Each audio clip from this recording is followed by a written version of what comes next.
காயங்களால் Washington சுந்தருக்கு ஏற்பட்ட சோகம். IPL ஏலத்தில் சோகத்தை சந்தித்த வாஷிங்டன் சுந்தர். என்ன நடந்தது? வணக்கம் செய்தி புனல் நேயர்களே. தமிழகத்தைச் சேர்ந்த சுழற்பந்து ஆல்ரவுண்டரான வாஷிங்டன் சுந்தர் இந்தியாவில் இந்த ஆண்டும் நடைபெற்று முடிந்த ஐபிஎல் கிரிக்கெட் தொடரில் சன்ரைசர்ஸ் அணிக்காக இடம்பெற்று விளையாடியிருந்தார். கடந்த 3 ஆண்டுகளாக 8.75 கோடி ரூபாய் சம்பளமாக வாங்கி வந்த அவரது ஏலத்திற்கான மதிப்பு இம்முறை மேலும் அதிகரிக்கும் என்று அனைவராலும் எதிர்பார்க்கப்பட்டது.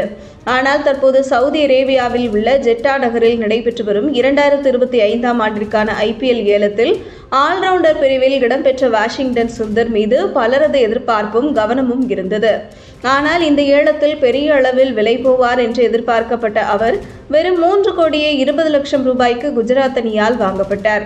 கடந்த சில ஆண்டுகளாகவே இந்திய அணியில் நிரந்தர இடத்திற்காக போராடி வந்த அவர் நியூசிலாந்து அணிக்கு எதிரான தொடரின் போது இந்திய அணிக்கு மீண்டும் கம்பேக் கொடுத்தார்.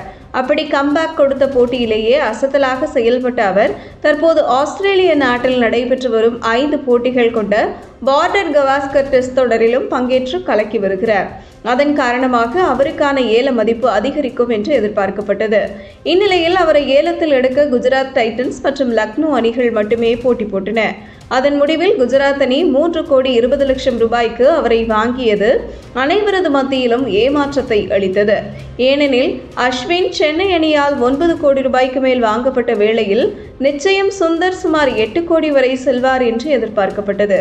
இவ்வேளையில் இவ்வளவு குறைவாக வாஷிங்டன் சுந்தர் குஜராத் அணிக்கு சென்றுள்ளது பலரையும் வியக்க வைத்துள்ளது. கடந்த சில ஆண்டுகளாகவே ஐபிஎல் தொடரில் பெரிய அளவு தாக்கத்தை ஏற்படுத்தாததன் காரணமாகவே அவரது விலை சரிந்திருக்கலாம் என்றும் பார்க்கப்படுவது குறிப்பிடத்தக்கது.